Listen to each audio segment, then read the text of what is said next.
Everybody, welcome to Rock Gamer, and I'm back with Customs of the Week. I took a couple weeks off just because I've been crazy busy, and I've been leaning more towards information regarding Rock Band 4 and Guitar Hero Live, but I still intend to do Customs of the Week every week between now and when Rock Band 4 comes out. What happens after Rock Band 4 releases, it's really dependent on what's going on with the Customs community and how much time I have. But let's start with our first song of the week. This is part of a C3 extravaganza pack they released from the 80s. This is the song Desire by U2. We've seen a couple of U2 songs come out over the past month or so. And you know what's funny about this song? I love Sirius Satellite Radio, and I listen to Lithium Channel 34. And it's supposed to be like a 90s only channel, but I swear they play this song a lot on there. Maybe it was released as a single in the 90s, but this is a really great song on drums. You play a lot on the toms. The guitar is probably the second best instrument. A lot of chords, difficult chord changes. The bass is pretty boring. You're playing a lot of the same bass riff over and over throughout the entire song. The vocals are fun. The harmonies, there's really not much in the way of harmonies, but if you're just singing lead vocals, you'll probably have a good time with this song. Let's go into our second song of the week. This next song is Start Me Up by the Rolling Stones. We haven't seen nearly enough customs from these guys, but hopefully we do see more songs, and hopefully we see them on Rock Band 4. Start Me Up is an example of a great full band song. It's not necessarily difficult. I had so much fun on guitar in this song. And I'm not a great guitar player, but just the chord changes are just so much fun to play, and they were fairly easy but not repetitive. The bass was pretty fun too. I found the bass wasn't as consistent as the guitar in terms of how enjoyable it was, but the bass is still pretty fun as well. The drums take a standard rock beat, and they throw a lot of fun little fills in, predominantly playing a lot of rolls on the snare, accompanied by the kick pedal, and you'll get some good workout out of your open hi-hat as well.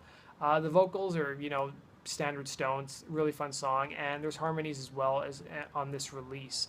There's a bunch of other Stones customs like Stray Cat Blues from Guitar Hero Warriors of Rock, as well as a couple other songs as well, so if you can go check them out on the C3 forums. Let's go on to our third song of the week. Next band is Rush with the song New World Man, and I'll tell you what, guys, I don't think I've ever played a bad Rush song in Rock Band. They're one of the most consistent bands and one of the most fun bands to play on all instruments. The drums in the song are probably on the easier side when it comes to Rush songs. I think it's 4-star difficulty, and it's fairly easy. There weren't too many difficult parts in the song. The guitar is probably one of the hardest instruments. Just the chord changes are so fast, and that main riff really I struggled with to actually get it down pat. I was always missing a couple of notes here and there. The bass was an absolute blast. It was really fast, but not too difficult, but really fun and varied.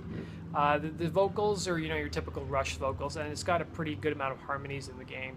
I think this is probably one of my favorite songs of the week, and I think you guys should do yourself a favor and go pick it up this week. But I think this next pick is probably going to surprise a lot of people, and rightfully so. This is probably one of the most surprising songs of the week. I wasn't even going to download this song, but I thought I'd give it a try, and this song is If I Could Turn Back Time by Cher.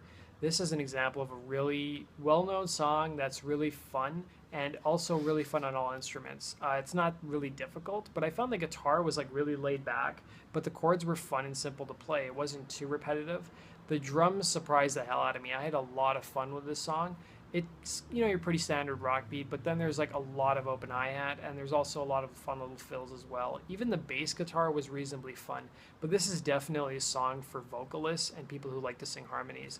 But I think if you're going to have a lot of people over, this is a great party song to pick. Let's go on to our final song of the week. Final song of the week is the only song I'm picking that's not a C3 release. This is the Muse song Unnatural Selection. This song was actually featured in Rocksmith. Unfortunately, it's not a multi-track. As we know, Rocksmith does not use multi-tracks.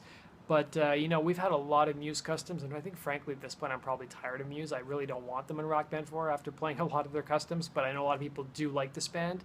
But this is a really great song, and I'll tell you what, it's a really long song, too. This is a fun song on all instruments. But the one part that I don't like, and this is more of a flaw with the song than the actual chart itself, is that the bridge section really brings the song to a grinding halt, especially on all instruments. There's a pretty long bridge. It's really slow. There's really not much going on during that section. But other than that, this is a really fun song, and the drums are really well varied. I had probably the most fun, I would say, probably on guitar or bass. This is definitely a song for guitarists or basses. The drums are still really fun, but they're maybe not as well varied as the guitar and the bass. That basically does it for Customs of the Week. I want to thank you guys for watching, and stay tuned next week as I plan to do another episode of Customs of the Week. And if you guys want to stay up to date on all things Rock Band 4, Guitar Hero Live, and Amplitude related, click the subscribe button. Take care.